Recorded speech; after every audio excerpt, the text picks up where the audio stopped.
What's up, everybody? Arrg The Pirate here, and today we're gonna take our first look at Pele in the jungle. And oh man, she's so much fun, such a good kit, and we'll get into all of that. But first, let's give away a skin code. Now, we're gonna do it the way we always do it, or how we're gonna do it from now on. I'm gonna play a sound clip, and whatever god is making that ability, write it down in the description. If you're the first one to tell me the correct god making that ability, you win a free code. And here's the clip. Good luck to everybody that hasn't won a skin code, but if you have won a skin code, we've got some new updates to do. So we're gonna call it the Tier 2 prize, and to win the Tier 2 prize, what you have to do is you have to now guess the god and the ability correctly and still be the first one. If you do that 10 times, you're gonna win a custom t-shirt. Now, a custom Arrg The Pirate t-shirt, and I've got some artwork being created that's going to feature the likeness of a couple of Smite gods in their pirate outfits or pirate skins, and it'll hopefully be some cool art and, you know, just a really fun shirt to wear. So if you want to win that completely, you know, it's going to be a free t-shirt if you win it. You've got to do it 10 times and the god with the ability. Now, good luck to everybody, even y'all Tier 2 guys.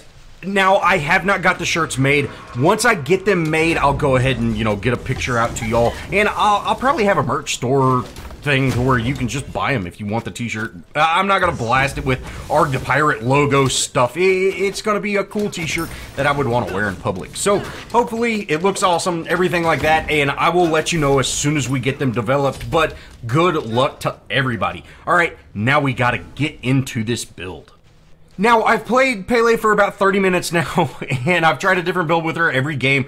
I started out with the Transcendence build, and then I kind of went a crit build, and now I'm going to try this more ability-based protections build.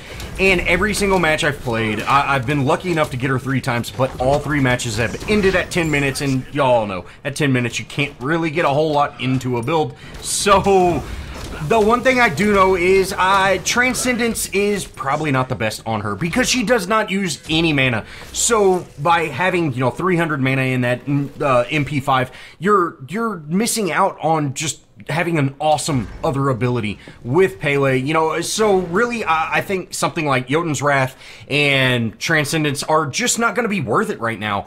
But the build I'm going for is Assassin's Blessing, Katana, 1 mana potion, 1 health potion. Then I'm going to build into Warrior Tabby, Heartseeker, Hydra's Lament, and Sealay, Shifter Shield, Titan's Bane, and then I've got Aegis and Beads for my relics. Alright, let's get into her kit before we really kind of talk about what I've noticed and what I've seen.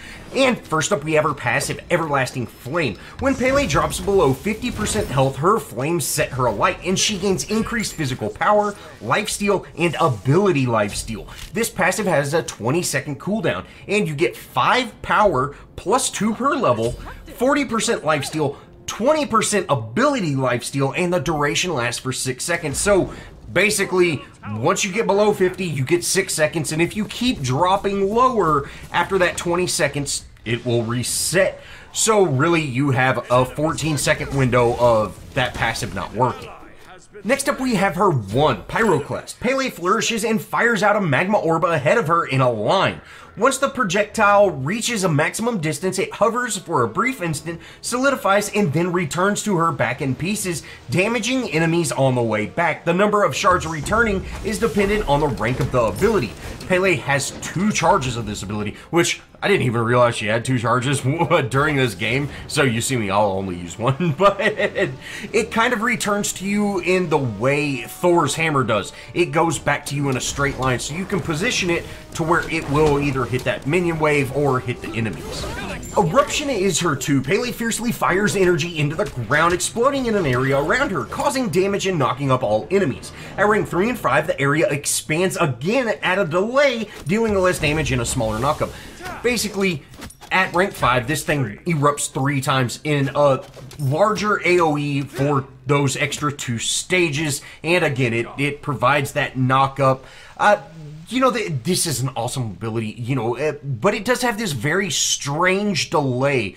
So you definitely want to engage on it, because if the enemy starts running away, you're never going to hit them with this. So maybe blink in and use that eruption or something like that. again, it does have that weird delay that will take some time to get used to. Magma Rush is her 3. Pele starts to churn the land around her, dealing damage to nearby enemies and giving her constant movement speed while this ability is active. Toggle this ability again to enter an amplified state, expanding more fuel but dealing more damage and providing additional movement speed. This ability has no cooldown but uses fuel as a gauge and cannot be active when below 10 fuel. Now, the fuel gauge, if you see it, that's where that kind of passive ability thing is, and you can see that it's currently at 100. Guys, this is the ability that I'm starting out with, and I think it's awesome. It gives you basically free clear. Although she does not struggle with clear, starting out with this, you've got insane movement speed. And it's free. It costs no mana. Oh man, what a great ability. And I think it's definitely her best clear, especially with that no mana cost.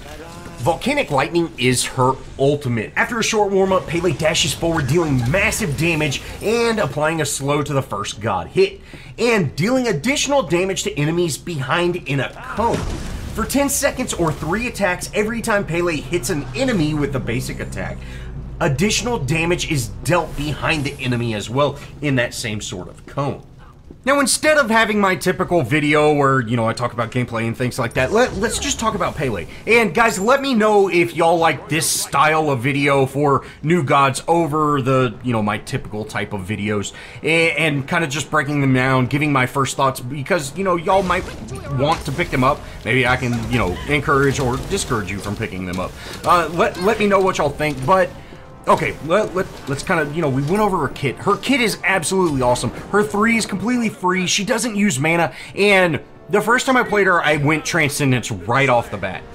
You know, kind of like how you would build with someone like Loki or something. And you don't need mana.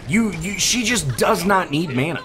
And so I feel building Transcendence or even Jotun's Wrath is just kind of a waste. You'd be much better off building something else. You can see here we're completely out of mana going under this tower. But we still have one of the best escapes in the game now because, you know, we've got our fuel and we can just burn that and just rush right down the jungle for completely free. So, unlike someone like Mercury where, you know, hey, you might not want to run around the jungle being completely out of mana because you don't have, you know, your ultimate to get out or your dash to get out, you don't have to worry about that with Pele. And I think that's one thing that definitely might need to be adjusted. Maybe there needs to be an initial cost for it or something like that. But yeah, she's just got insane movement speed. And I think that's one thing that she would definitely benefit from, having that crit build with her insane movement speed, because you could just stay in lane without any mana.